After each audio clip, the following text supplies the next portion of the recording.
วันหยุดยาวๆบ่อยากให้ไปหาเที่ยวเล่นทั้งอื่นมาสร้างประโยชน์ใส่ตัวเองดีกว่าการไปหาเที่ยวเล่นทั้งอื่นแบบนั้นนี่คนซุมื้อนี้มันบ่มีความกตัญญูแล้วก็มันบ่มีความเคารพในผู้ใหญ่แล้วคนซุมื้อนี้พวกใหญ่ขึ้นมารุ่นหลังๆนี่ตั้งแต่ถูกถอดถอนวิชาศีลธรรมวิชาพุทธศาสนาวิชานาทีพลเมืองวิชาประวัติศาสตร์ชาติไทยคือถอดถอนออก4สาขาวิชาของการศึกษาแล้วเด็กน้อยที่มันใหญ่ขึ้นมากซุมื้อนี่มันได้อายุ18หรือ20ถึงฮอด30น่ะบ่ได้รู้จักหยังแล้วเด้บ่ได้มีบ่จักคำว่าคุณธรรมศีลธรรมเด้บ่จักแล้วก็บ่รู้จักความกตัญญูต่อบรรพบุรุษผู้ก่อสร้างผู้ตั้งประเทศชาติขึ้นมาเด้บ่รู้จักเด้เห็นบ่บ่จักคุณของพระมหากษัตริย์เด้บ่แม่นแค่ว่ามาคิดเอาแค่นี้นั่นแหละจึงบอกว่าวิชาประวัติศาสตร์ชาติไทยเฮานั่นถูกลบถูกล้างออกถูกถอดออกเลยบ่จักเลยว่าสมเด็จพระนเรศวรเป็นไผพระเจ้าตากเป็นไผมีความสำคัญแบบใดเป็นเชื้อชาติพระวงศ์ในปัจจุบันเท่าซุมื้อนี้สื่อเชื้อสายกันมาแบบใดเสียสละเลือดเนื้อเชื้อไขมาแบบใดบ่รู้จักเลยเห็นบ่นั่นแหละ เพราะว่ามันถูกแทรกแซงจากศาสนาอื่นๆนะศาสนามันเป็นเรื่องความเชื่อส่วนบุคคลทุกศาสนาบ่แม่นเรื่องสิมาบังคับกันได้แต่ว่าเขาบ่ได้ลบโดยการใส่กำลังเขาลบโดยการใส่คำว่าแทรกแซงทางกฎหมายวิชาพุทธศาสนาคือถอดออกวิชาประวัติศาสตร์ชาติไทยวิชาอิหยังล่ะนาทีพลเมืองถูกถอดออกแล้วแม่นบ่ล่ะขนบธรรมเนียมประเพณีถูกออกแล้วซุมื้อนี่มันฮู้จักว่ามานีมานะปิติชูใจเจ้าแก่มันฮู้จักอยู่บ่มันบ่รู้จักเลยบ่มีเด้แท็กซี่มึงได้เรียนอยู่บ่มานีมานะถ้ารุ่นนั้น40นี่มันพอได้อยู่แต่ถ้าหลัง40ลงมาเนี่ยมันจะไปทั้งไม่แล้วเห็นบ่ล่ะขนาดว่าพุทธศาสนานี่เป็นสถาบันหลักของชาติเข้าใจบ่ล่ะก็ยังถูกย่ำยี่ถูกทำลายถูกต่อต้านถูกขับไล่บ่มีความเคารพนับถือเลยเด้นี่เป็นหลักของชาติศาสตร์ชาติพุทธศาสนานี่กับพระมหากษัตริย์นี่เห็นบ่นี่นั่นซะแล้วคนที่บ่บวชคนที่บ่เคยไปทุดงค์เคยเข้าป่าเข้าดงเข้าดอนบ่รู้เด้ว่าซุมื้อนี่มันเป็นแนวใดพวกวรรณอุทยานพวกป่าไม้มีพระอยู่ดำองค์2องค์ไล่หนีเด้มันพากันฮู้จักซ้ำบ่บุญแล้วเนาะนี่คือประสบการณ์จริงที่ทุกๆองค์ที่เพิ่นขึ้นมานี่เป็นแบบนั้นแบบนี้เป็นไปตามนั้นเลยอันใดพ่อมางทิ่มเขามางทิ่มแต่ว่าอันใดที่มันเป็นเจดีย์หรือเป็นสิ่งก่อสร้างนั้นไว้เสียบัตรเท่าใดล่ะ30 บาทบ่ขนาดพระไปทุดงค์แท้ๆก็ได้เสียเงิน30 บาทพระทุดงค์บ่มีเงินบาดนี้จังซั่นแล้วเนี่ยผู้ลังกานี่นะผู้ลังกานี่เดี๋ยวเป็นจังซั่นจริงๆเด้นี่มันคือเรื่องจริงเลยเจ้าฟ้ามหากษัตริย์เคารพบูชาเป็นศาสนาปฐมภกไหว้เคารพบูชาพระสงฆ์องค์เจ้าแต่ว่าประชาชนทั้งหลายบ่ได้เฮ็ดตามแม่นบ่ล่ะแม่นบ่สั่นเอาเพิ่นประกาศด้วยพระสุรเสียงของเพิ่นเองสำตัวว่าราชการที่เท่าใดมีบันทึกเสียงเบิดแม่นบ่ข้าพเจ้าเนี่ยขอถึงพระรัตนตรัยอันมีพระพุทธพระธรรมพระสงฆ์เป็นที่พึ่งเป็นศาสนาหยังปฐมภกอย่างนั้นแหละลืมชื่อแล้วแน่จังซั่นแล้วแต่ว่าคนทั้งหลายกันบ่ได้เฮ็ดตามเพิ่นเด้ล่ะเนาะเดี๋ยวปานนั้นว่าเป็นสถาบันหลักเดี๋ยวพวกนั้นป่าไม้หรือว่าวรรณอุทยานเอามาเฝ้าต้นไม้ไปขายซื่อๆเด้ เนาะล้านเปอร์เซ็นต์หน้าเดี๋ยวเวลาเขาขนไปรถซุ่งกันไหมที่ละ10ขั้นรถที่ละ8ขั้นรถเก่าขั้นรถเว่นไปเอาไปเฝ้าป้าไปตะขายไม่เด้จักมันมีไม่เห็นหยังถ้าประชาชนราษฎรทุกหมู่บ้านประชุมกันซอยกันรักษานั่นได้เด้แต่ว่าเขาเจ้าไปตัดมาเพื่อสิสร้างบ้านเฮ็ดบ้านเฮ็ดเรือนแล้วเขาเจ้าพ่อแต่ว่าค้าขายนี่หาเงินบ่พอตัดเบิดโลกนี่ก็ได้นั่นแหละเขาจึงว่าพระบ่ได้ให้ความสำคัญเลยเด้พวกป่าไม้หรือว่าพวกวรรณอุทยานป่ามันเกิดมาแตะกอนคนพุ่นเนาะเขาบ่ได้ปลูกเด้มันเกิดเอาเองต้นไม้หลายต้นเกิดก้อนพวกกันเป็นเจ้าของป่าไม้ที่มันเข้าไปมีสิทธิ์เป็นเจ้าของป่าไม้นี่เอามึงเด้อถ้าบ่แม่นความจริงแต่ชาวบ้านเขาไปตัดน่ะเขาก็ตัดแค่ว่ามาเฮ็ดเฮือนเขาพ่อแล้วเขาก็พอเขาบ่ขายแม่นบ่ล่ะ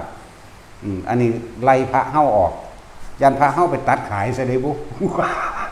โคตรพ่อโคตรแม่มึงนี่สิตัดขายหาแม่มึงบอกมิตรสูตัวนั่นสั้นแล้วเป็นความจริงน่ะนี่คือพระเฮามามื้อนี้คือหลวงพี่เจมมามื้อนี้เขาไล่หลวงปู่ได้ผู้ลังกาวัดอันหลวงปู่ต่างๆที่เคยสร้างไว้เขาลื้อทิ่มเด้เหลือแต่อันใดพ่ออันประดับประดาได้แล้วก็เอาไปลงโฆษณาเพราะได้ให้นักท่องเที่ยวไปเที่ยวเนาะนี่คือชีวิตจริงประสบการณ์จริงบ่แม่นหลักการบ่แม่นทฤษฎีสิพากันเบาอันแล้วมันสิเป็นรักษาพันธุ์ใหม่หามึงหยังมันไปเฝ้าไม้ตะขายให้นายทุนกับนักการเมืองแม่นว่าล่ะเป็นจังสิบ่แม่นว่าถ้าบ่แม่นให้มันให้เฮาตายนี่แหละแต่ว่าแม่นนี่สุดตายเบิดเอาแม่ถักสุกาสาบานอีหลีนี่แหละบักใดอีใดเดี๋ยวไปปลูกไว้ต้นบักไงมันเกิดก่อนมันเป็น100 ปีแล้วเนาะเกิดก่อนพวกนั้นอีกเอาต้นละ50 ปีโอ้ยสิว่ามันสิใหญ่มาทำงานเอาต้นไม้50 ปีนั่นเนาะมึงยังเรียนหนังสืออยู่มันเกิดกับต้นไม้นั่นแม่นบ่ล่ะเฮาจึงบอกเลยว่าไปเฝ้าไว้ถ้าขายชาวบ้านเขาไปเฮ็ดซ้ำนึงดอกแต่ตามก็เป็นจริงกันนะเขาบ่มีปัญญาเอาใหญ่คักปานนั้นดอกแม่นบ่ภาษาเลื่อยมือภาษาเลื่อยซ้ำมื้อนี้นึงอันนี้เครื่องจักรบักใหญ่เว้ยรถจักรแมคโครจักรรถหนีบรถขีบเนาะนี่คือความจริงที่พวกเฮาไปประสบพบมาอยู่ทั้งภูเขาบักใหญ่ล่มลงนี่ธรรมดาบ่แหละจังว่าสิมีประโยชน์หยังร้องให้ชาวบ้านแต่ละหมู่บ้านรักษาป่าอันเป็นต้นน้ำเป็นแหล่งอาหารป่าไม้ก็คือลมหายใจของโลกเป็นต้นน้ำพร้อมเป็นแหล่งอาหารพร้อมพืชพันธุ์ธัญญาหารเกิดอยู่ในป่าเขาก็รักษาของเขาเองดอกแต่ว่าให้พวกอันว่านกรมป่าไม้วรรณอุทยานไปเฝ้าไว้ถ้าขายให้เจ้านายมันพูนตัวมันเองบ่ได้ปานใดดอกเอาแส่ไรตีเน่นกูเนี่ยกูศูนย์คือหยังกูสิจักเอาอันขี้มนกเข้าไหมดึงแขวมันออกมือละเล่มไหมหาละมือแถมโดยดึงหูมันออกจากแว่งหนึ่งเถือกหนังมันออกดีวานเกลือใส่เผาพริกจูดนั่นใจจักหน่อยเราห้อยลงโต้นไว้แล้วมันจะตายแดกเขาตีนพันเขาในปากมันเนี่ยมันกินบ่ให้มันตายเอามันทรมานนะสั่นกระหานเบ็ดใหญ่ๆนั่นเกาะฟาตีมันห้อยขึ้นไปเนาะพวกนี้มีสถาบันหลักของชาติได้นี่ธรรมชาติคือแผ่นดินกับประชาชนนั่นเองบัดนี้พุทธศาสนาคือหมู่ภิกษุนักบวชเด้ไปรู้สืบมาแล้วก็พระมหากษัตริย์ทั้งที่ว่าเป็น1 ใน 3สถาบันแต่ว่าบ่ได้มีการเคารพนับถือแล้วก็บ่มีการเรียกว่าปฏิบัติให้ถูกต้องตามผู้ให้สัพพวิชาเป็นผู้ทรงธรรมเป็นผู้สืบธรรมทรงต่อธรรมรับใส่ธรรมมาเพื่อสินำธรรมะมาประกาศเพื่อให้คนทั้งหลายสัตว์ทั้งหลายได้อยู่ด้วยความสงบสุขสันติเด้แต่บ่มีธรรมะนี่มันแก้ปัญหาชีวิตของเจ้าของเด้ผู้เพิ่นแสดงธรรมเมื่อเพิ่นแสดงเพิ่นเอาความจริงออกมาแสดงได้ มื่อแสดงออกมาแล้วน้อมเข้ามาสู่เจ้าของเองเห็นตามความจริงมันก็เห็นให้ความกังวลและเราร้อนทุเลาเบาบางลงจนเกิดการยอมรับได้ก็ธรรมะนี่เป็นเรื่องประสบการณ์จริงของชีวิตจริงของแต่ละคนธรรมะนั่นผู้ใดมีธรรมะผู้นั้นก็ใส่ชีวิตแบบบ่ได้เราร้อนกระวนกระวายดอกผู้ใดบ่มีมันเป็นเรื่องการแก้ปัญหาชีวิตแก้ทั้งภายนอกแก้ทั้งภายในเลยแก้ภายนอกก็คือบ่ไปปล้นไปกี้ไปลักไปขี่ตัวโกหกผู้ใดบ่ได้เบียดเบียนซึ่งกันและกันให้เดือดร้อนเสียชีวิตอีหยังแก้ภายในคือเวลาตกทุกข์ได้ยากเรื่องลำบากใจมากกับหมายก็ว่าดึงเอาคำว่าอนิจจังอนัตตามาเป็นเครื่องอยู่เครื่องปลอบประโลมในใจของเจ้าของเองทุกสิ่งทุกอย่างก็เกิดขึ้นธรรมดาบ่มีอีหยังค้างไว้จังซั่นแตกดับเป็นธรรมดาแล้วล้วนแล้วถ้าเกิดมาตายเนาะนี่คือพึ่งทั้งใจเอาความจริงเรื่องภายนอกก็คือเป็นกฎระเบียบอันนึงที่ทุกคนถ้าทุกคนรักษาบ่ฆ่ากันเอาว่าห้ามฆ่าสัตว์ห้ามลักทรัพย์ห้ามประพฤติผิดในกามห้ามโกหกห้ามผู้ใดเสียชีวิตและทรัพย์สินดื่มและสุราเมลัยบัดนี้โดยคนโดยธรรมชาติของคนก็หากินอยู่ก็จะฆ่าคนคือกันตัวก็จะไปลักของเขาจะไปหาข่มขืนเขาตัวแม่นบ่ล่ะก็จะไปตัวให้ผู้ใดเสียชีวิตและทรัพย์สินตัวเพราะสินำความเดือดร้อนมาสู่ตัวของเองตัวเองของพวกตัวเองตลอดทั้งบ้านเมืองนั่นจะไปกินเหล้าเมายาขาดสติแล้วก็ตีกันฆ่ากันตัวแม่นบ่ล่ะนี่แหมเพิ่นเอาถ้ำตัวนี้มาผู้ใดนำเขามาประพฤติหมู่บ้านใดก็ได้อำเภอใดจังหวัดใดก็ได้ทั้งนั้นตลอดทั้งโลกนี่ถ้าประพฤติได้ตามนี้มันบ่ฆ่ากันดอกมันก็ขาดสัตว์อื่นๆแต่ว่าสำหรับภิกษุนักบวชก็อีกประเภทหนึ่งผู้ถือศีล8ผู้ถือศีล10ถือศีล200แม่นบ่ล่ะจังสั่นก็อีกระดับหนึ่งนี่คือผู้นักปฏิบัติบำเพ็ญเพียรอีกแบบหนึ่งแยกออกมาเป็นระดับจังว่าพุทธศาสนาถูกทำลายถูกรูปแบบ มาถามเบิ่งแม่จากหูจักว่าพระเฮาถูกไล่อยู่ไสแน่แม่นบ่ล่ะเฮาบ่ได้ตื่นเต้นเดี๋ยวมีของกิ่งมาเบิดเด้นี่เริ่มทยอยมาห้ามขึ้นไปมันธรรมดาเด้บ่ได้ให้ขึ้นไปได้ทั้งผู้ทั้งเขาเด้แอบขึ้นไปร้อยหลักขึ้นไปเขาบวชนำพระพุทธเจ้าเด้อผู้ใดบวชแล้วก็เพิ่นก็ให้กรรมฐานหาเด้เนาะเกสาผมลงมาขนนะคะเล็บตันตาฟันตะโตหนังมังสังเนื้อนี่ไล่ลงมาที่สุดในกายมีเพียงนี้ให้เห็นเป็นจังทุกขังอนัตตาเมื่อได้รับกรรมฐานแล้วโน่นป่าไม้โน่นภูเขามันบ่ซั่นนั่นถ้ำและเงื้อมผาไปหันเด้แล้ว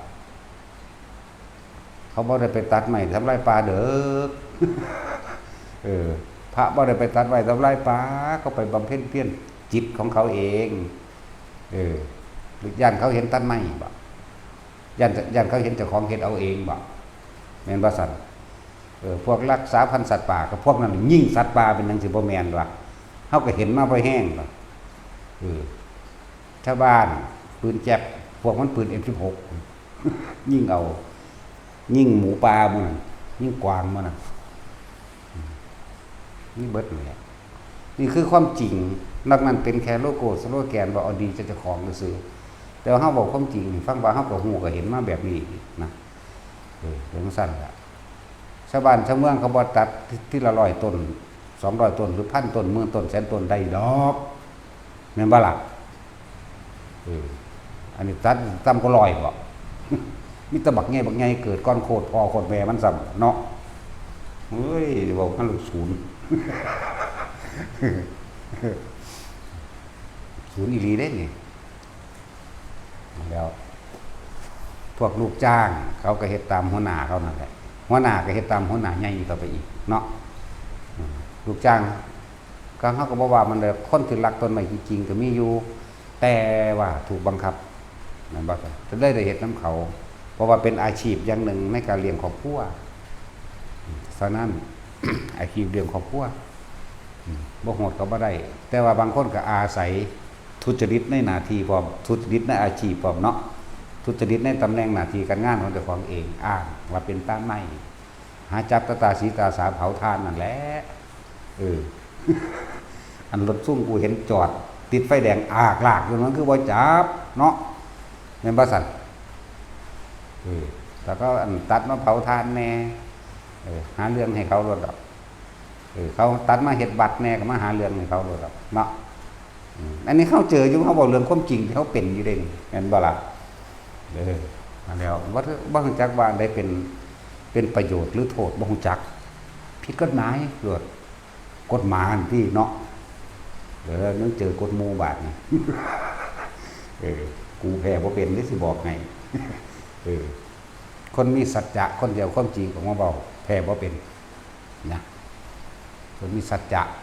คือความจริงมันเอง การเบาทุกอย่างเอาแต่ความจริงออกมาเบาแพ้บ่เป็นมาแล้วคนที่เสียสัจจะนั่นเฮ็ดจังได๋ก็ชนะบ่ได้คนที่เสียสัจจะทำอะไรก็ไม่สำเร็จบ่มีทางสำเร็จบ่มีความน่าเชื่อถือกฎแห่งกรรมมันมีอยู่ในหันแหละนะเนื้อกฎหมายขึ้นไปก็คือกฎแห่งกรรมที่เพิ่นว่าธรรมย่อมรักษาผู้พูดธรรมคือความจริงย่อมรักษาผู้เข้าถึงความจริงเด้ความจริงย่อมรักษาผู้กล่าวแต่คำจริงพูดแต่คำจริงคิดแต่คำจริงไม่ว่าอดีตไม่ว่าปัจจุบันเด้กล่าวแต่คำจริงเท่านั้นกระทำจริงพูดจริงนี่เด้นั่นแหละถึงเรียกว่าเนื้อนั่นขึ้นไปอีกมันมีอยู่ทั้งสั้นแล้วและฟังไว้แน่พวกใดก็เลย พวกป่าไม้ฝากวรรณอุทยานมหาลัยพระลงจากเบิดอันใดพ่อมางมันมางถิ่มเด้ลือล่างหลายเลยเด้อยู่น้องค่ายอันนี้น้องค่ายอยู่บึงกาฬแถวสกลลือเด้แต่ว่าบ่มีพายุจักหน่อยถ้ามีผู้หนึ่งสององค์หนึ่งไล่หนีเด้ไล่หนีให้จังสั้นจังสี่ให้หนีแล้วก็พากันลือเด้นั่นแหละทำเอาเองจังสั้นตัวพวกเน้นน้อยมันเลยขึ้นจำบ่ล่ะเขาไล่ลงมาเน้นเข้าไปก็ดีพระเข้าไปก็ดีได้แอบอยู่นั่นมันอาจสิผิดกฎหมายสู้เป็นเจ้าของป่าไม้เนาะแต่บ่ผิดพระธรรมวินัยเด้พุทธเจ้าไล่เขาป่าเด้แม่นว่าล่ะพุทธเจ้าน่านป่าไม้นั่นภูเขานั่นเรือนว่างเงื้อมผาถ้ำโคนไม้ไปอยู่ใต้ต้นไม้ก็ว่าต้นน้อยต้นใดมันโกนก็เข้าไปอยู่ใดมันมีอีหลีเด้ต้นไหน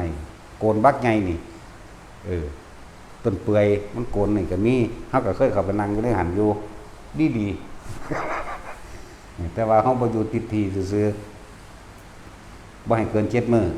ตอนฮอดนั้นปุ๊บแล้วย้ายนี่แบบนั้นบ่ให้มันชินทีแต่มันชินแล้วมันบ่ย่านมันไปเรื่อยมันเบิดความย่านแล้วก็เลยอยู่กับที มันเบิดย่านบ่ย่านตายแล้วก็เบิดทันได้อีหยังก็ดีแม่นบ่เอาถ้าบ่ย่านตายแล้วคนเฮานั่นเคล็ดลับของชีวิตเนี่ยก็คือความบ่ย่านตายนี่แหละบ่ได้กลัวความตายเพราะบ่มีหยังให้หวังอีกบ่มีความหวังบ่มีความอยากได้เข้าใจบ่ล่ะถ้าบ่อยากได้หยังสิย่านหยังเดี๋ยวนี้แม่นบ่ซะ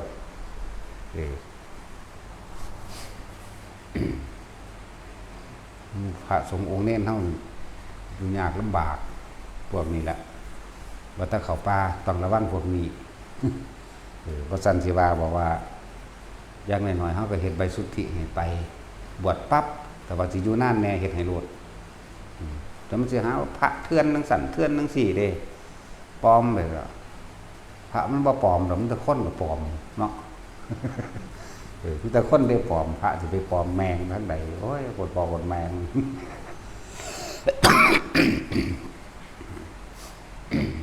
สั่นแล้วเพราะนั้นว่าเป็นสถาบันหนึ่งของชาติแต่ว่าได้รับการปฏิบัติแบบเลี้ยวซ้ำเพราะนั้นว่าขนาดเจ้าฟ้ามหากษัตริย์กับเคารพกราบไหว้แต่ว่าพวกจังสี่กันไล่ตีพร้อมแสกตีธรรมดาใครต้นไปยิ่งผิดดีเนี่ยแล้วนี่ว่าความจริงเด้นี่ถือพาเขากลับขึ้นมาแน่นี่กลับขึ้นมาแน่ถือไล่ลงมาเด้แอบขึ้นไปเอาแล้ว นั่นแหละให้เข้าไปทุดงเบิ่งบัดนี้เขาก็ฮู้ความจริงเองว่ามันเป็นแบบใดจังว่าเฮาไปผู้เดียวเฮาลอยหลักลี่ไปทางนั้นปั๊บไปโลดนำกูบ่เห็นดอกมันแล่นบ่ได้หันคือกูของเฮามันแล่นหันกว่าเว้ยรีบแลบเข้าข้างนั้นข้างนี้แล้วมันซั่นแล้วของเขาย่านบาดเจ็บโอ้ยนั่นนี่มันบ่ทันเฮาดอกอ้อยอิงนั่นแหละผ่ามัดแอวได้ดอกรีบแลบข้างนั้นข้างนี้กูโดเด้เนาะนั่นแหละเป็นจังซั่นจังโอ้ยมันถือคำพระพุทธเจ้าเว้าไว้นั่นแหละเป็นหยังเพิ่นคือจังรับบัตรนี่บ่แม่นรับเอาง่ายๆซื่อๆเด้เพิ่นเร่งไปกันการข้างหน้านี่เว้าเรื่องนี้ก็เว้ามาตลอดอยู่เนาะเป็นหยังคือรับบัตรวัดแรกก็คือวัดเวรุวันพระเจ้าพิมพิสารแต่ว่าวัดเชตวันที่มันเกิดแผ่นดินสะเทือนเรือนลั่นพร้อมจับบัดนี้จังซั่นแหละเพราะว่าเพิ่นเร่งเห็นแล้วในอนาคตการข้างหน้าพวกสากยบุตรแห่งเราตถาคตจะอยู่ยากและลำบากเพราะว่าคนความโลภมันเยอะคนที่ตั้งกฎหมายและกฎกติกาขึ้นมาเพื่อบังคับข่มเหงผู้อื่นทำให้ภิกษุสามเณรของเราอยู่ยากและลำบากจึงรับไว้เป็นตัวอย่างว่าย่างหน่อยๆกสิมีที่อยู่อาศัยอันเป็นที่มั่นคงได้รับวัดจากว่าได้รับอันนี้ไว้มารับแล้วนี่แหละคือเฮาเห็นนี่แหละบัดนี้แต่มีการก่อสร้างก็เลยอยู่มาได้ก็ว่ามีการก่อสร้างเป็นวัดคือสถานที่ปฏิบัติและเอิ้นวัดว่าอารามแปลว่าที่อยู่อาศัยวัดตะกี้คือสถานที่ปฏิบัติทุดงควัตรเข้าใจว่าวัดตะกี้เป็นวัดตระเป็นเรียกว่าทุดงควัตรพอวัดปฏิบัตินี่แต่ว่าวัดซุมื้อนี้ชื่อว่าวัดว่าอารามหมายถึงที่อยู่อาศัยก็บ่ผิดดอกเพิ่นรับให้มันมีหมู่เราภิกษุทั้งหลายจะได้มีที่อยู่อาศัยเพื่อบำเพ็ญเพียรพอออกจากไปป่านั่นป่าเป็นป่ามีเจ้าของภิกษุสงฆ์สิถูกทำลายในหลายทางจากคนที่เป็นเจ้าของป่านะโดยถ้าสิเว้าเรื่องกรรมให้เขาฟังว่าเขาสิได้ผลสิมันบ่ฟังมันบ่จักแม่มันดอกแม่นบ่ล่ะเป็นหยังคือมีหมดแดงน้ำปลาเป็นหยังคือมีหินเป็นหยังคือมีให้น้ำต้นไม้น้ำปลาเป็นหยังคือมีสัตว์ต่างๆที่อยู่น้ำปลาเวลาไฟไหม้ปลามาตายเบิดนั่นน่ะก็พวกปลาใหม่นั่นแหละรู้จักบ่ล่ะมันมีมานานแล้วเรื่อยๆจังซี่ไฟไหม้ปลาบึ้มๆมาบ่พวกตะกะตอกกะกะแตนพวกแมงบ่งผีเสื้อหนอนต่างๆแมงแมลงต่างๆถือไฟไหม้ตายก็พวกนั่นแหละรู้จักบ่ล่ะพวกปลาใหม่แหละพวกเจ้าหน้าที่นั่นแหละถึงสั้นแหละแล้วนั่นแหละกฎแห่งกรรมไปเอาผิดไผแล้วไฟมันใหม่เนาะมันสั่นตัวสิเราไปย่าวไปโพดอันนี้คือมันตกนรกสะก่อนเด้มันจังคอยไล่สอบเรียกว่าสอบไต่ลำดับขึ้นมาใส่คารุกรรมอันนักสะก่อนจังคอยมาสู่คำว่าละหุกรรมจากนักมาค่อยหาเบาอันบ่ล่ะจังคอยขึ้นมาจังมาเป็นเดรัจฉานมันเคยทำอย่างไรมันก็ไปเป็นตะหลายอย่างนี่แหละกำเนิดเดรัจฉานต่างๆมันมีที่มาหลายแบบเป็นถึงว่าเรื่องของกรรมเป็นเรื่องที่ละเอียดเพิ่นบ่ค่อยตอบปานใดแต่ว่าเป็นมันสิตอบเฉพาะบุคคลเพื่อให้ว่างซื่อๆเด้ที่เพิ่นตอบอันนั้นอันนี้นะหรือบางที่เพิ่นสำหรับพระพุทธเจ้าดอกอันที่เพิ่นทำนายว่าบุคคลกลุ่มนั้นไปตกนรกบุคคลกลุ่มนั้นไปเป็นเปรตบุคคลกลุ่มนั้นไปเป็นเดรัจฉานด้วยบุพกรรมสิ่งนั้นคิดแบบนั้นทำแบบนั้นแต่บุคคลพวกนี้ไปสู่สวรรค์เพราะคิดแบบนั้นทำแบบนั้นบุคคลพวกนี้เป็นโสดาบัน68คนนี่ในหมู่บ้านนั้นเป็นโสดาบัน68คนเป็นสกิทาคามีนั่นน่ะ20คนจังซี่นะเป็นอนาคามี10คนเป็นพระอรหันต์15จังซี่นะนี่เพิ่นทำนายของเพิ่นบ่ล่ะนี่เพิ่นแค่เว้าให้มันจบเลยมันสุดไว้ซื่อเรื่องของกรรมเป็นเรื่องที่ยาวแต่สิเว้าแล้วนี่เฮาสิเว้าให้เพิ่นก็ได้แทนเพิ่นเอาแต่ยาวนี่ยาวสั้นๆดอกบ่เป็นยาวตลอดพวกที่ทำกรรมในการขับไล่หมู่เหล่าภิกษุสงฆ์ตลอดทั้งสมณะชีพราหมณ์ทั้งหลายนักบวชถือศีลทั้งหลายออกจากป่าหรือทำร้ายหรือเผากุฏิท ที่อยู่อาศัยทุบแอ่งน้ำเฮ็ดหนามขวางทางในการเดินจงกรมมั่งในการบิณฑบาตมั่งพวกนี้ลงนรกก่อนแล้วก็อีกหลายกับจึงขึ้นมาเป็นเปรตและอีกหลายกับจึงขึ้นมาเป็นเดรัจฉานจากเดรัจฉานเราก็อาจจะมาเป็นมนุษย์ผู้อดอยากลำบากโดยที่อยู่อาศัยบ่มีที่อยู่อาศัยบ่มีหม้องอยู่หม้องกินเกิดทั้งพวกสมรู้ร่วมคิดเกี่ยวกันนั่นแหละจากว่าล่ะมันสั้นก็จะเว้ากันมันยาวนี่คือความจริงที่เป็นหยังพระเฮาคืออยู่ยากคือการปฏิบัติที่บ่สมควรกับหมู่สงฆ์มันเลยอยู่ยากก็เลยปล่อยละหน่อยลงคนบ่เคารพนับถือแล้วหลายเหตุหลายปัจจัยที่คนบ่เคารพนับถือเหตุใหญ่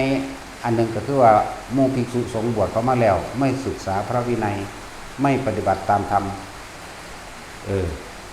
พากันไปศึกษาพวกเกี่ยวกับเดรัจฉานพากันไปศึกษาวิชาหากินเฉพาะตัวเองเหมือนเขาว่าให้เฮ้านั่นแหละบวชเขาไม่หยังแต่พอสิทธิ์น้ำมนต์ให้คนแต่พอดูดวงแต่พอไล่ผีแต่พอผูกแขนแต่พอหาเลิกงามยามดีให้เขาบวชเขาไม่หยังนั่นว่าล่ะนี่ไหมมันเป็นความเสื่อไปทั้งนั่นเบิดแล้วเด็กน้อยบางคนมากกับแม่มันตอน3 ปีเนี่ยมั้งอีแม่นี่ก็มาดูดวงดอกจะมาดูดวงวัดนี่บอกมันบาปนั่นว่าล่ะเพราะว่าวัดอื่นๆมันเฮ็ดเขาก็เลยเข้าใจว่าทุกวัดจะทำเหมือนกันทั้งหมดคือเขาว่าบ่มีของดีบ่อาจารย์นั่นแหละแต่เขาว่าก็ยังหูดังมึงเด้มันก็บ่เข้าใจเด้เนาะเขาว่าน่าเอาทำบุญเจ้าขออุ้ยอยู่ไสเขาก็ขอเบิดนั่นแหละนี่เพราะภิกษุทั้งหลายบ่ศึกษาพระวินัยแล้วก็บ่ใฝ่ใจในการปฏิบัติตนเองให้มันถึงธรรมคือให้ถึงความจริงให้รู้ความจริงก็เลยพากันสิทธิน้ำมนต์แน่จักแม่นนี้ยังว่าได้อันไปงานแต่งงานกับสิทธิน้ำมนต์ชยันโตโพธิยามูเลสักกยานังนอดเลือกกลายเป็นอาชีพเด้อนั่นน่ะแม่นบ่ล่ะบ่แม่นเฮ็ดแบบสงเคราะห์เด้สงเคราะห์บ่ได้ว่าหยังเด้เขานึกส่องชาติเลยเจริญชาติอันใดอันหนึ่งแบบนึกแค่อธิษฐานจิตลงไปมันก็เป็นของมันได้แต่คนสิสงเคราะห์ไหมแล้วคนบ่ได้เฮ็ดทั่วไป10 ปีจะคิดทีนึงบ่บุผู้เพิ่นเก็บผู้เฮ็ดเป็นแล้วนั่นน่ะเข้าใจบ่ล่ะนั่นแล้วอีกอันนึงแล้วก็ผูกแขนแล้วก็ดูดวงแล้วก็สะเดาะเคราะห์ไปปล่อยปลาเด้อปล่อยเต่าเด้อไทยชีวิตใหญ่เด้อไทยโคกระบือเด้อแต่เอาคาไข่ไม่กูก่อนอยากว่าล่ะมันสั่นแล้วไปเป็นนั่นหมอผีไล่ผีเห็นป่ะสัตว์แต่ว่าผีในหัวใจเจ้าของเสือกบ่ไรนี่นะเนาะแต่พอเห็นผีในทั้งในเจ้าของแล้วมันสิไปไล่ผีแม่มาทั้งไหนใดเลยเห็นป่ะสัตว์ไปเฮ็ดไสยศาสตร์มนต์ดำไปซักลงซักไล่ให้เขาเอาหัวฤาษีมาใส่เอาหัวลิงมาใส่เอาหัวยักษ์หัวผีมาใส่แม่บ่เอาแต่ว่าบ่แม่นบางพวกก็ตีมีดขาย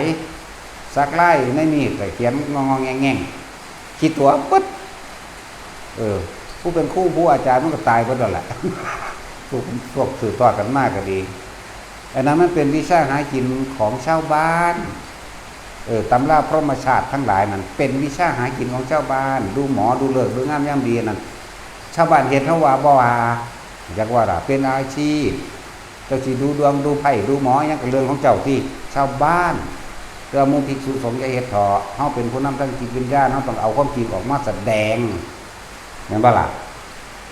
มันเฮ็ดให้ชาวบ้านบ่แม่นมารับใส่มาเป็นหยังล่ะพนักงานรับใส่ชาวบ้านได้นั่นน่ะอีหลีนี่แล้วเป็นพนักงานรับใส่ชาวบ้านอีหลีเด้ล่ะทั้งสั้นก็เป็นทาสเขา ทาสกิเลสเขาก็เป็นทาสกิเลสเจ้าของนำและตราบใดที่บ่เห็นผีโลภผีขี้รักในตัวของเอง มันสิไปเอาหยังไปปากผีได้มันบ่เคยเห็นผีสำหรับคำถามอมลูกคุยมันลูกคุยซื่อๆดอกผีพอผีแมงบ่สิมาบ่ได้ตายแล้วก็ไปเกิดมองตามจิตสุดท้ายที่มันไปอีกตัวนั่นว่าล่ะมันสั้นแล้วเฮ็ดไปตามตำรา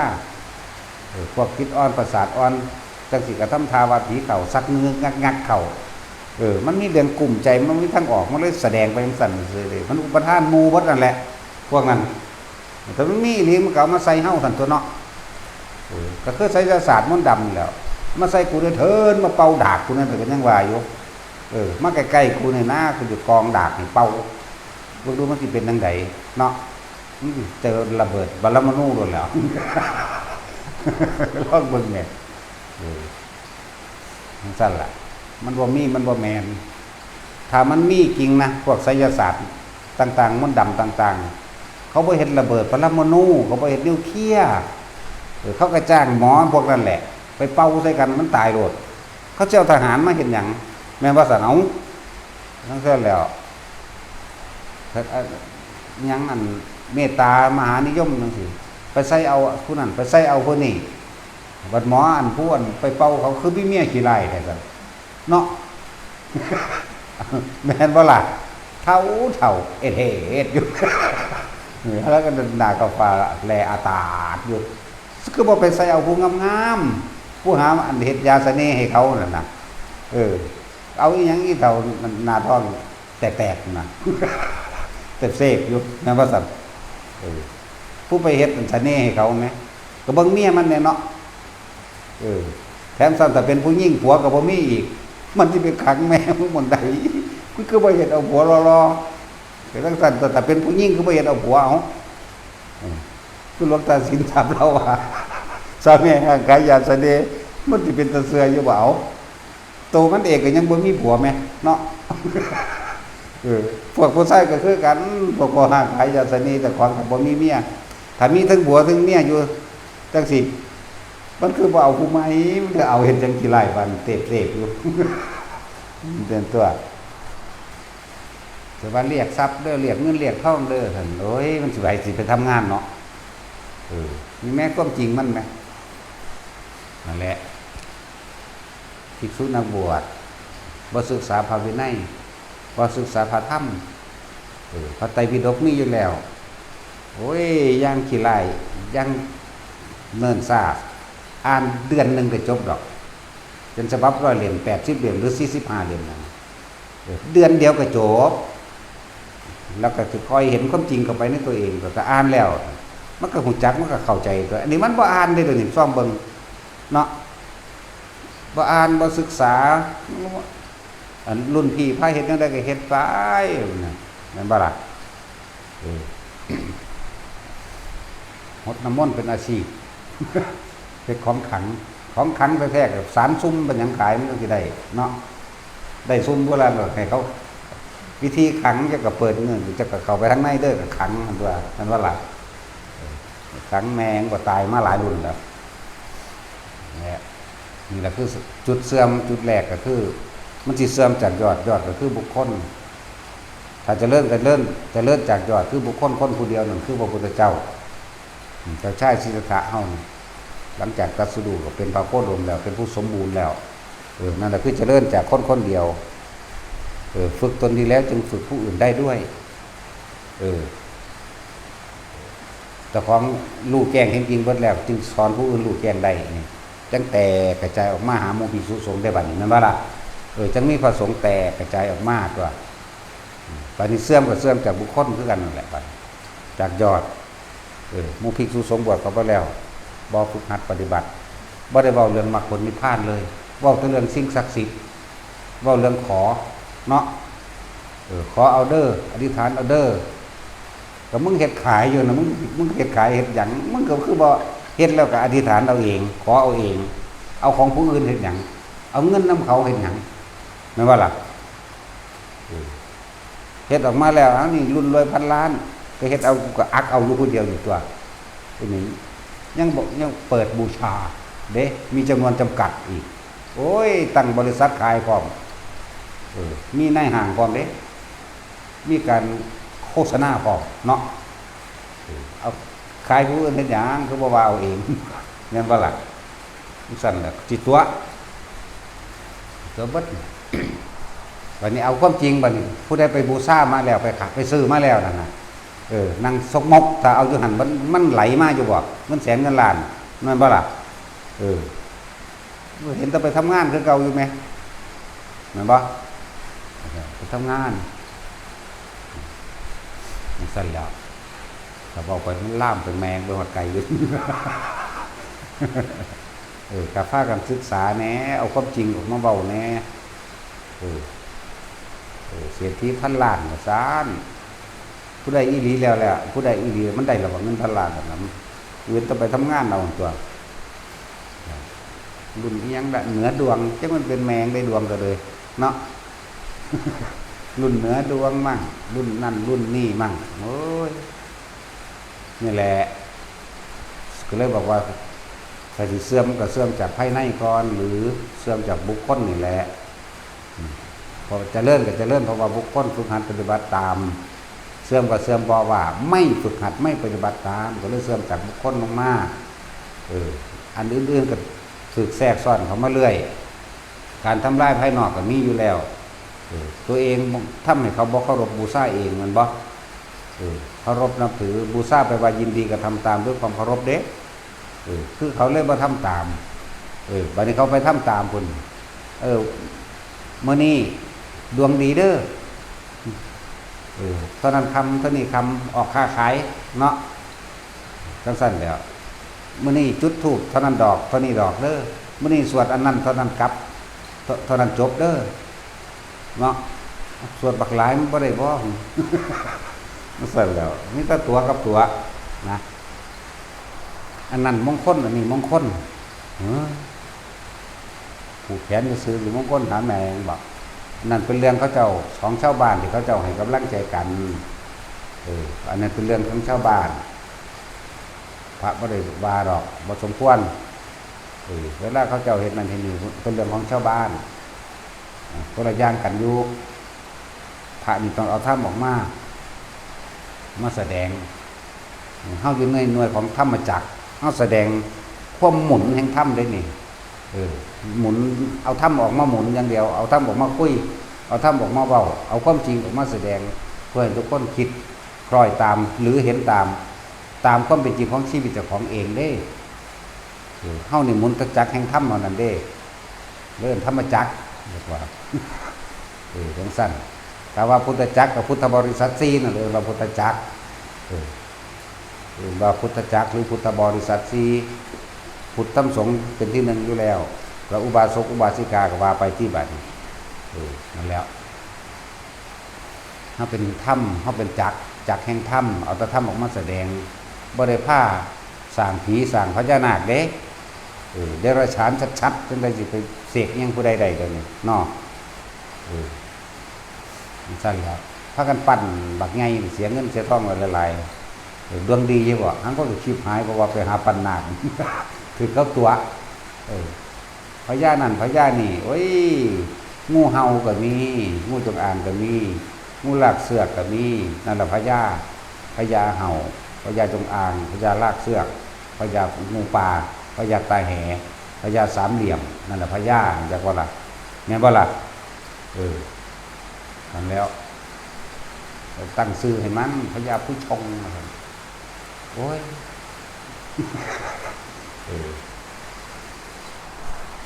พญายังอีกพญาหางกระดิ่งพญาเขียวสร้างพญาเขียวหางแห้มไประบาดมั่วตัวพญาสิงห์พญาแท้ๆนั่นคือพวกนี้ตาเห็นยืนมันนาคไปว่างูไม่นาคกันนั่นมันคนละนาคแล้วว่าล่ะคนละอย่างการเอาสิ่งที่เขาเห็นอยู่นี่นะอันสิ่งที่ตาไม่เห็นคือเป็นเสื้อแมงอย่างเดียวนี่เนาะมาหากูในเถิดมันมีอีหลีน่ะเลยเนาะกูสิฆ่าพระกูขี้บินทบาทแม่นว่าล่ะถ้ามันแน่มันก็บ้านเป็นตัวนี่บอกตะโดนประเทศเราเนี่ยนี่เนาะกูเคยเท่ครับพระเฮาหนึ่งเลี้ยงไรสายอยู่แนวที่ขึ้นนางตั้งหัวมันดอกเอาเสือกสนเข้ามันพร้อมเนาะ แสตีไปน้ำเฮ้ยไปน้ำคือควายพญาควายยังเป็นตัวใดอยู่เนาะตัวพญานาคมันเป็นตัวแมงยังใดเนาะคือเห็นมันก็นาคอันน้ำคืออีเห็นอยู่ตัวมาเถิดมันสิมากเลยพวกนี้คือสิดีใจเขาโอ้ยเขาดีขี้หนักไปบินบาทมันสั่นแล้วมันตะมวนอยู่ได้ให้มันเห็ดขาเนาะมันเป็นพญานาคมังกรเลยบัดนี้ยังต้องก่ไปตูเขียนไปเขียนขากอะไรเลยบ่แม่นอันสีกระปอมก้านเลยเนาะกระสินมันสั่นเลยแต่มันเลื่อยดูลายไปบักไงเนาะเห็ดซ้ำรถบาททั้งรถเอาเงี้ยๆจาก100 เมตรหนังตะหัวสุดหางเลยแบบนี้เน้นหน่อยก็ขึ้นสีมวนไว้มันเป็นของมามีเด้อเขาบ่ได้ยุ่งกับคนเลยแต่ว่ามันเป็นสัตว์เดรัจฉานแต่ก็บ่บรรลุธรรมใดพอนี่แหละมันมีอยู่ดอกแต่ว่ามันบ่แม่นว่ามันสิไปดลบันดาลอิหยังผู้ใดถ้าสิพูดถึงเป็นลักษณะอสุรกายหรือเปรตชนิดหนึ่งเด้เห็นบ่ล่ะว่าได้ย่องว่าเป็นเทวดาคือเขาเด้เขาบอกไปตามจริงนั่นเด้ตามที่เขาหูเขาเห็นนี่แหละอันพวกหูไปเห็นมันก็บอกไปล่ะบูชาไปล่ะว่าเป็นเทพว่าเป็นเทวดาพระพุทธเจ้าก็เคยเกิดเป็นนะกระแมนบ่เถียงถ้าเกิดเป็นหมาเพิ่นก็เคยเกิดเป็นแม่นบ่สั่นสิมาอ้างอีหยังซ้ำนั่นคนทุกคนเคยเกิดเป็นหมาเบิดล่ะอยู่นี่ก็เลยบ่ทักก็ไปอ่านมันหยังพญาจิ้งจอกหมาบ่สั่นซุมื้อนี่ที่เป็นหมาแปลกๆบ่มีได้พญาพุดเดิ้ลบ่มีตะกี้มีอันพวกพญาจิ้งจอกนั่นนี่หมาป่าขาวจังซี่คนทุกคนเคยเกิดเป็นเบิดพระพุทธเจ้าเฮาเสวยชาติเป็นโพธิสัตว์เกิดเป็นนาคเกิดเป็นงูนั่นแหละเกิดเป็นงูเกิดเป็นหมาเกิดเป็นเต่าเกิดเป็นกวางเกิดเป็นสิงโตเกิดเป็นเสือเกิดเป็นช้างเห็นบ่น้อยสุดก็คือนกกระจิบนกกระจาบมันน่ะน้อยสุดคือนกกระจาบใหญ่สุดคือซ้ำซ่าปลาใหญ่สุดก็เป็นแค่ปลาฉลามใหญ่ขึ้นก็นั่นบ่เป็นมิตรภาโน่นก็เคยเป็นปลาบ้านสัมมิติงคละปลาบ้านใหญ่พวกนั้นเป็นพวกนั้นพระโพธิสัตว์บ่เป็นแต่เป็นสัตว์บกใหญ่ที่สุดเท่าช้างเล็กที่สุดเท่านกกระจาบเพราะนั้นแล้วก็ยังเฝ้าให้ฟังอยู่เกิดเป็นนกพิราบนั่นว่าล่ะเกิดเป็นไก่เกิดเป็นอีเห็นเกิดเป็นแล่นเป็นตัวเหี้ยจักว่าล่ะแน่สิเว้าตั้งแต่ว่าเป็นพญานาคพลังฤทธิ์ไปเป็นสติพวกเจ้าสิเป็นงูแหหรืองูตาปลาก็เป็นไปที่ล่ะงูนั่นจินตนาการเบิดนั่นแหละมันบ่แม่นเด้อเพราะไม้คือเว้าบ่มีหยังดลบันดาลหยังผู้ใดทุกสิ่งทุกอย่างที่ได้มาล้วนแล้วก็เกิดจากการกระทำของเฮาเองแต่เป็นบุญเทวดาอินพรหมซอยอยู่บ่ซอยถ้าเจ้าบุญดีจริงๆนั่นบ่ล่ะอย่างอื่นก็ซอยเบิดแต่ว่าตัวเองต้องดีจริงต้องดีจริงๆเด้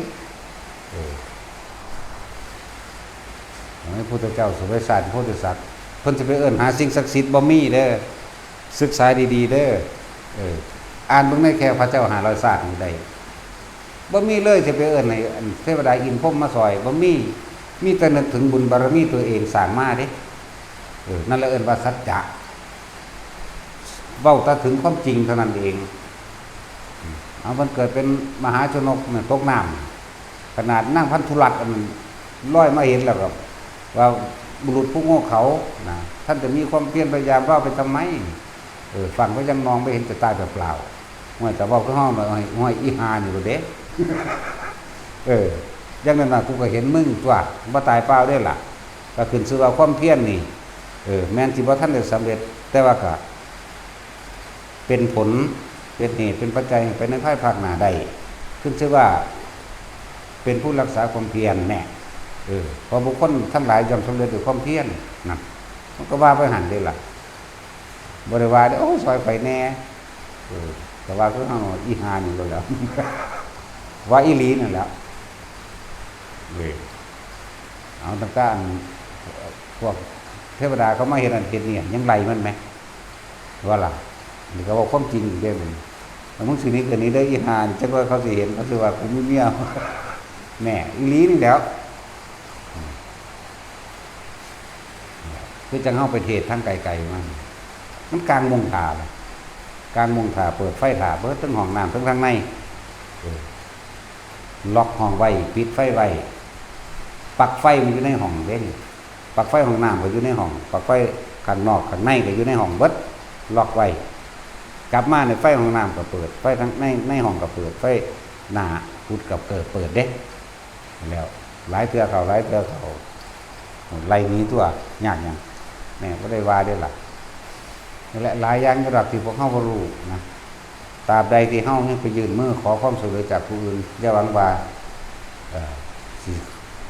เข้าสู่มรรคผลนิพพานได้เด้อเพราะมรรคผลนิพพานต้องอาศัยตนเองเดินด้วยลำพังตนเองต้องไปลำพังเพียงคนเดียวพอหรือบ่เกี่ยวกับไผพร้อมบ่ได้ขอความช่วยเหลือจากไผพร้อมได้รับธรรมะคำสอนแล้วไปฝึกเอาเองไปเฮ็ดเอาเองตัวถ้าบุคคลผู้เพิ่นหลุดพ้นไปแล้วที่ซอยเฮาหลุดพ้นเฮาบ่ฮอดพี่ดอกเนาะบุคคลผู้เข้าถึงความบริสุทธิ์แล้วเนี่ยจะทำให้อีกผู้หนึ่งผู้ใดให้เข้าถึงความบริสุทธิ์เหมือนตนนั้นเป็นอันไม่มีมันก็อ่านเบิ่งเอาที่ในคิริมานันทสูตรดูก่อนอานนท์บุคคลผู้ลงเข้าไปอยู่ในโคลนตมเรียกร้องอานนท์ว่าอยู่ข้างบนเนี่ยถ้าอานนท์ไม่ลงไปอานนท์จะมีผลอะไรหรือไม่บอกไม่มีพระเจ้าข้านั่นแหละดุจดังเช่นเดียวกันบุคคลพูดถึงความบริสุทธิ์แล้วจะทำให้อีกผู้หนึ่งเข้าถึงความบริสุทธิ์ดังตนนั้นเป็นอันไม่มีอย่างนั้นพระเจ้าข้าก็ยังว่าอยู่เนาะเนี่ยว่าล่ะแต่ของบริสุทธิ์แล้วจะไปเฮ็ดให้ผู้อื่นบริสุทธิ์เขาก็ต้องเฮ็ดด้วยตัวเขาเองก่อนแม่นบ่จังถามไปดอกถามตัดสินดอกแล้วจังแม่นว่าตัดสินรับเบิดถือก็รับผิดก็รับไม่ก็แล้วบ่ถึงเฮาดอกแต่เพิ่นเฮ็ดให้เฮาได้แล้วนั่นพระพุทธเจ้าเฮ็ดเบิดเอาเวลาผัวกับเมียเครียดในกันเนาะกูเบื่อเด้กูเบื่ออย่างถือเงื่อนต่ำไปนี่มันบ่ได้ดังใจได้นั่นมันบ่ได้เบื่อนายค่ายกำหนัดมันบ่ได้เบื่ออันเพราะเป็นอนิจจังทุกขังอนัตตาของโลกเลยมันเบื่ออีห่าบ่เห็นถูกใจกูซื่อๆเนาะแล้วก็ทำทานหนีมาวัดแล้วก็ทำทานมาง้อกันโอ้ยแต่ว่าเบื่อนี่มันเบื่อแบบบ่ได้ดังใจเนาะแต่สมมุติว่าพระพุทธเจ้าถ้ามีพระอรหันต์ผู้หนึ่งสามารถที่จะคนหลุดพ้นได้กูเบื่อดิกูจะไปหาพระอรหันต์องค์นั้นเฮ็ดให้กูบริสุทธิ์กันหน้าก็มันก็ไปกันตัวบัดนี้มันเฮ็ดประชดกันเนาะโอ้มึงเอาอีหลีบ่ก็ตีนกวาดขึ้นเลยจังสิก็ได้เด้เนาะซั่นแล้วมันก็เฮ็ดเอาเบิดอย่างซั่นตัวเบื่อบ่กิงดอกเสียดในการแต่ว่าผัวกับเมียก็ดีแต่เนี่ยคือว่าเบื่อได้สิมาบวชนะกลับขึ้นไปหลายคักดอกแต่สินพูดมาตลบบุรี1 มื้อ 2 มื้อผมจัดบวชตลอดชีวิตมื้อนึงคือเห็นอันเมียกับลุงมาบ่ผมจะกลับไปตลอดชีวิตก็บัดโอ้ยอีกผู้นึงโกรธหัวแล้วเด้หาจังได๋ก็บ่เห็นเอามันไสเมื่อแล้วว่ะเมื่อแล้วว่าน่ะมันซั่นแล้วประชดเมียซื่อคือเขาเห็นบ่ถูกใจอีหลีนั่นแล้วมันหลายคักแล้วแม่คนได้อยู่จักมื้อคือตัดสินหยังเอาบ่ทันบวชทำได้นั่นน่ะผมไม่เอาอะไรอีกแล้วอาจารย์สอนเนี่ยอริยสัจ4มรรคมีองค์8ตรงเป๊ะๆว่าซั่นดูเด็กมื้อที่7บ่มันย่างเมื่อตะตี4ผมนี่โอนให้เขาหมดแล้วว่าเด้โอนที่ไร่ที่นาหรือบ้านเนี่ยให้เขาหมดแล้วผมไม่เอาอะไรอีกแล้วว่าซั่นมันกลับไปหยังบุษวานบ่เอาแต่คิดกันกับเมียโอ้ยแล้วมาแต่สุรินทร์ศรีสะเกษแล้วก็บ่จักเสือปานใดถ้าว่าพวกมาจากกันสุรินทร์ศรีสะเกษ เออได้เดือนหนึ่งก็มีได้4 เดือนก็มีพวกว่าเอาอย่างบางคนก็ว่าจะของบรรลุอนาคามีอยู่สั่นกำลังสิออกลูกเดี๋ยวนี้บักเม่นบ่อยากให้หมู่ว่าแต่ของตั้งแต่กี่การเป็นเวียกอย่างเขาว่าเรื่องเอาคู่เข้าไว้เดี๋ยวจะมาประมาทผมนะว่าเด้ผมนี่บรรลุอนาคามีอยู่สั่นพุ่นกำลังจะเอาเมียไปออกลูกเพิ่นบอกเอ้ยเพิ่นก็ฟังอยู่เดียวนี่แหละมันก็ฟังมันถือว่าแม่นจริงๆกันนะแต่ว่าเฮาเบิ่งแล้วมึงสิเป็นเม่นแน่นอนว่ามึงสิกลับเข้าไปในหูหมิ่นเขานั่นแหละแม่นว่าสัตว์มึงบ่พ้นหูเหี่ยวดอกว่าแม่นว่าสัตว์พ้นบ่ล่ะเดี๋ยวมันโพดออกมาเอ้ยลูกพ่อสัตว์คุยอนาคามีบักหามึงเอ้ยอนาคาหีก็บ่ว่าจะจากหัวตัวหาลังพวกผู้หญิงนี่ก็มีกันละพวกอนาคาหำเนาะไม่เอาอะไรอีกแล้วทุกกันนั่นแหละโอ้ยเขาเดือดหายซึมผัวมาดีใจด้วยนั่นบ่แม่นคนอื่นผัวมาดีใจโอ้ปฏิบัติธรรมได้ผลจริงๆว่าสัตว์ได้ผัวคืนโอ้ยเนาะปฏิบัติธรรมได้ผัวได้เมียตั้งแต่แล้วมาปฏิบัติหาเอาผัวหาเอาเมียประชดเมียเขาพระท่านวางเลยสั่งแค่พี่น้องโทรมาบอกเขาว่าจะให้มึงขึ้นมาด้วยสักตัวดีใจขึ้นเมื่อแล้วซื้อได้บุคคำคันหนากูถิ่มเลยเดินน้ำไปเก็บเอาน้ำกูดกูละโอ้ยมีบัดยังก็ดีนั่นแหละมันความจริงเรื่องเบาบัดหนึ่งยางมาแต่ขอนแก่นคนสัตว์ไทยแห้งหลายบวชได้14 มื้อโอ้ยเนาะเพราะท่านได้พ่อสิซักผ้าซ้ำได้ปักหนึ่งศีลหนึ่งแต่ว่าบ่ซักผ้าอย่างว่าธรรมดาเขามีซักผ้าจำป่ามันได้14 มื้อของมือที่15มันบ่ได้มันไปก่อนอีกบางนึงเห็นแต่ผ้ากองไว้กลางอันไปเลยซื้อเอาเองบักกันโอ้ยหลายพวกสัตว์ไทยแห้งยิ่งพวกวัดสุรินทร์ศรีสะเกษนี่มันจะเสือบันไดบางนี้มาหลายโพดแต่ขี้ไล่เขาว่ามันมาตอนศรีสะเกษบางกันเลยหัวกระโกนไว้ตั้งโดนละจะเป็นบ้านนั้นก็สั่นแล้วจะเป็นจังได๋พวกนี้เนาะนั่นแหละศรัทธาของปุถุชนศรัทธาบุคคลจะบอกบ่แม่นศรัทธาธรรมถ้าสิศรัทธาให้ศรัทธาธรรมไหมว่าสามารถทำได้น้อมเข้ามาได้เนี่ยบ่แม่นศรัทธาบุคคลเลยเฮาบ่ได้ให้ศรัทธาเฮาเด้ศรัทธามรรคมีองค์8นี่เป็นเบื้องต้นเพิ่นสอนตรงเพิ่นสอนจริงแล้วก็ค่อยแล้วนำไปปฏิบัติจำเป็นผลแก่เฮาเองบ่แม่นเพิ่นเฮ็ดผลให้เฮาศรัทธาให้ศรัทธาตัวเองตัวบ่แม่นศรัทธาบุคคลหาแล้วมื้อเว้าถูกใจมันที่สุดเลยเคารพที่สุดเนาะบางมื้อมันบ่ถูกใจกูอุตส่าห์เคารพว่าเด้มันอีหลีนี่แหละมันจังซั่นอีหลีคือว่าศรัทธาเจ้าของนั่นศรัทธาคำสอนกับศรัทธามักมีองค์8อริยสัจ4หรือเน้นจี้เข้าไปสู่สติปัฏฐาน4นี่แหมฟังเบิ่งแล้วมันเป็นแบบนี้ก็เฮ็ดได้ตัวกูน่ะก็เฮ็ดเอาเองตัวเนาะบางมื้อบางคนก็อยากให้เฮาย่องโอ้ยอยากให้ย่องก็มีเด้เฮ็ดดีเอาหน้าอยากให้ย่องผมก็อยากให้ยกย่องผมเหมือนกันนะน้อยใจว่าซั่นเอาปฏิบัติเอาหยังหนอปฏิบัติเอามักย่องบ่โอ้ยบ่มีทางเลยสิย่องเป็นย่องบ่เป็นมันจะสิขนาดแล้วขนาดอีกแล้วมันตะดาเด้เฮ็ดดีเท่าใดก็ดาเนาะตัดสินตัดสินนี่มีจักมือว่าบ่ดานี่มีจักมือเด้แล้วซุมือถ้าเริ่มขึ้นรถพุ่นล่ะทันแล้วจะไปหวังผลหยังกับการปฏิบัติจะไปหาหวังผลมั้ยจะไปตั้งความหวังไว้จะไปหาเครื่องตอบแทนมันเฮ็ดอีหยัง เข้าใจว่าหลังแต่พวกจะไปหาผลพวกจะไปหวังผลพวกจะไปหาผลตอบแทนโอ้ยศาสตร์ใดสิใดเลยวันนี้ถ้าว่าเพิ่นย่องก็คิดเข้ามาเข้าขางอยู่ของเราเองครับวันนี้คือมันตรงกับที่ตัวเองคิดแต่ได้ว่าตรงกับที่ตัวเองคิดเด้ว่าเพิ่นด่าเนาะทั้งสั้นอีหลีเด้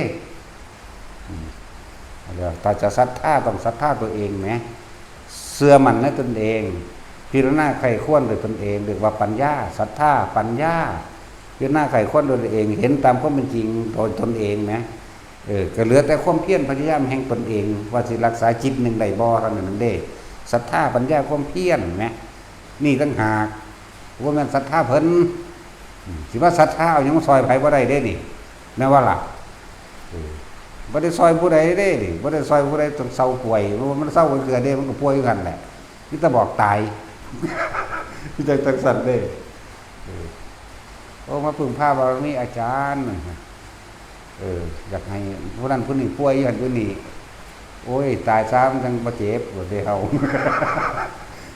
คุณเจ้าได้ตัวเฮาบ่ป่วยมันก็อยากตายอยู่มั้ยแน่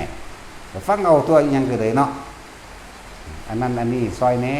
ซอยไผแต่เขายังบ่ได้ซอยเจ้าของได้อยู่มันสั่นแล้วนั่นแหละเว้าให้ทุกคนเนี่ยพึ่งตนเองให้มันเป็นเด้อนี่ว่าพึ่งเฮาเด้เฮาบ่ได้ซอยไผได้เด้แต่ว่าคนนั้นเจ็บขาเด้สั่นตัดทิ่มซะอยู่เด้อยู่ดีถึงวัดละพระอยู่นี่แม่นเบิดนั่นแหละมันจะฟ้ามือล่ะใส่เลยจังซั่นนี้นั่นแหละสิไปหวังอีหยังกับเพิ่นเลยให้มันได้หยังให้มันเป็นหยังจะไปตั้งหวังมั้ยสิไปรอความหวังให้ผู้ใดมาซอยเพิ่นก็เว้าธรรมะเพิ่นก็ตรงๆอยู่แล้วตนแรกเป็นที่พึ่งของตนบ่มีผู้ใดพาตัวเองรู้คนใดดอกนอกจากตนในคณะฝึกหัดปฏิบัติก็จะไปหวังผลพวกเจ้าสิไปเอาหยังเป็นเครื่องตอบแทนกับการปฏิบัติเป็นมันจักฮู้ดังบ่นั่นแหละอยู่ในปัจจุบันอยู่ในลมหายใจเข้าออกมั่งอยู่ในความรู้สึกอันเป็นหนึ่งมั่งอยู่แค่นี้อยู่ไปจนตายกันมันจะได้หยังบ่ได้หยังก็สร้างหัวเป็นหยังเนาะสมประทาน